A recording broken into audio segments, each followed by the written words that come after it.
자, 고2 23년 6월 합법작문에 나온 문제에 대한 설명을 좀 해볼 텐데요.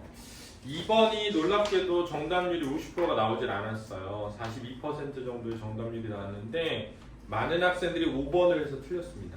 그렇죠? 자, 그런데 왜 5번을 해서 틀렸을까라는 거예요. 사실 5번이 잘 보이질 않습니다. 왜 5번이 잘 보이지 않냐면 여러분들은 5번에 시각자료 제시라고 되어 있으니까 시각자료가 제시된 부분이 어디지? 라고 찾게 돼요. 시각자료가 제시된 부분이 어디지? 라고 찾게 되는데 사실은 맨 앞에 화면을 먼저 보실까요? 라고 되어 있는 부분에 표시가 되어 있어야 돼요. 왜냐하면 이런 겁니다. 잘 보세요.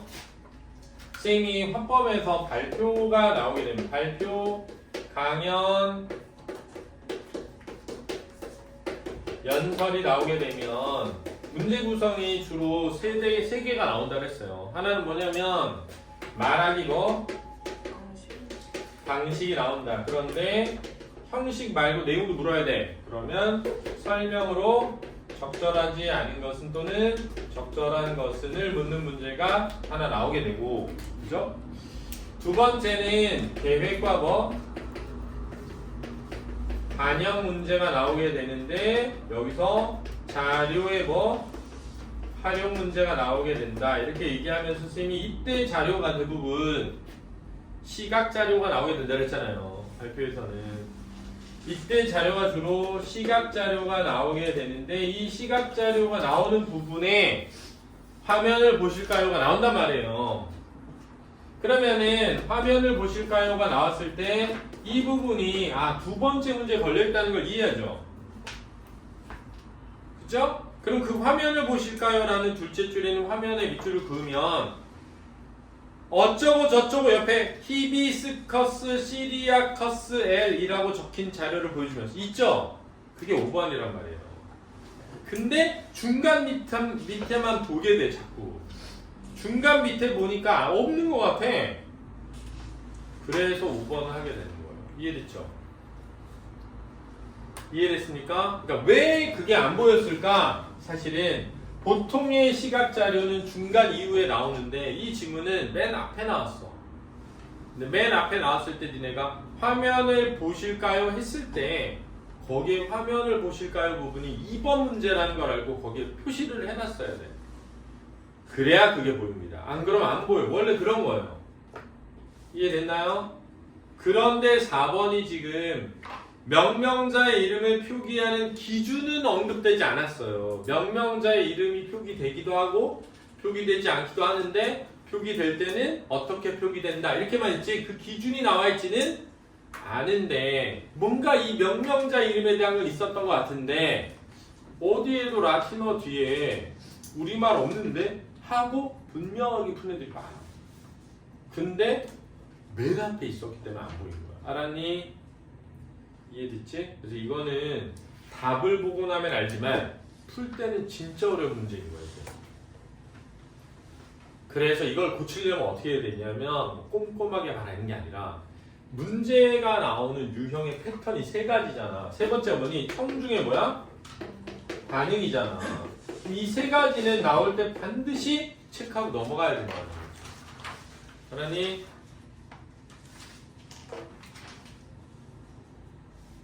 딱 보면 1번이 말하기 방식, 2번이 자료의 활용이나 뭐 이런 거잖아, 그지? 계획과 반응 문제잖아. 3번이 뭐야? 청중이 많은 문제잖아. 메모하기 문제. 이해됐니? 그 다음은 9번 문제 잠깐 가볼게요. 9번 문제는 뭘 이해해야 되냐면, 쌤이 잘 보세요. 얘는 장문이에요.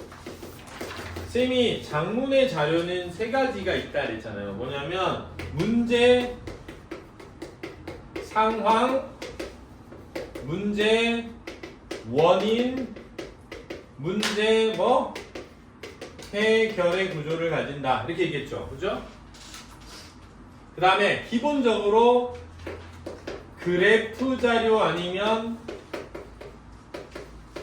텍스트 자료가 나온다. 그랬죠? 그죠? 그렇지 않습니까?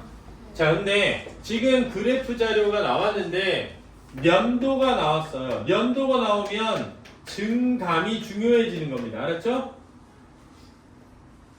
이해됐니? 몇 년에서 몇 년 그러면 뭐가 늘어나고 뭐가 줄어들었는지가 중요하다는 거예요. 그러니까 지금 보면 들어본 적이 있고 잘 알고 있다가 9에서 몇으로 늘었어? 21에서 늘었다는 거예요. 이러니까 이 자료에서 중요한 건 맨 앞에 있는 게 증가, 그 다음도 증가, 밑에는 감소. 이게 중요한 거예요. 됐습니까? 자, 그 다음에 자료 2를 잘 보세요. 신문 기사 텍스트 자료죠. 자료 2에 이렇게 말하고 있어요.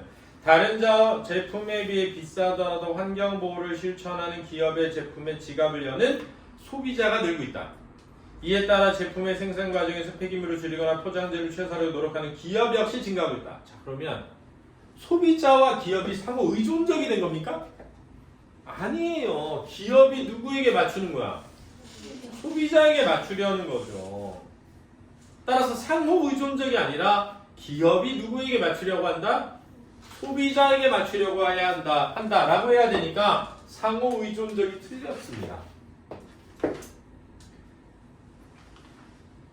그래서 답이 몇 번이야? 4번이었는데 자 여기서 이제 애들이 어떤 생각으로 틀리게 되는지를 얘기해줄게. 이게 지금 43%였거든요. 정답률이. 어떤 생각이 문제가 되는 거냐면 자료 3번 보세요. 머닝아웃으로 판매자에 대한 잘못된 정보가 전파되거나 불매운동이 권유가 아닌 강요로 변질된다면 타인의 권리를 침해할 수 있습니다. 이랬지. 문제점이지. 그럼에도 불구하고 머닝아웃은 윤리적 소비와 연결되어 사회환경에 긍정적 영향을 끼칠 수 있기 때문에 우리가 지향해야 할 소비 현상이라고 할 수 있습니다. 그랬지? 자, 문제점은 있지만 그래도 이건 좋은 점이 있어. 이건 그지? 그럼 이 글은 좋은 점이 있다야 문제점이 있다야? 좋은 점이 있다가 주제이긴 해. 알았니? 그래도 문제점이 있어 없어? 그러면 문제점이 있다고 해도 되는 거야. 그러니까 3번에 부작용도 다루어야겠군 했잖아. 근데 이 순간 야, 부작용이 있지만 해야 된다는 거 아니야? 이렇게 하면 틀리는 거야. 알았지? 왜냐면 봐봐.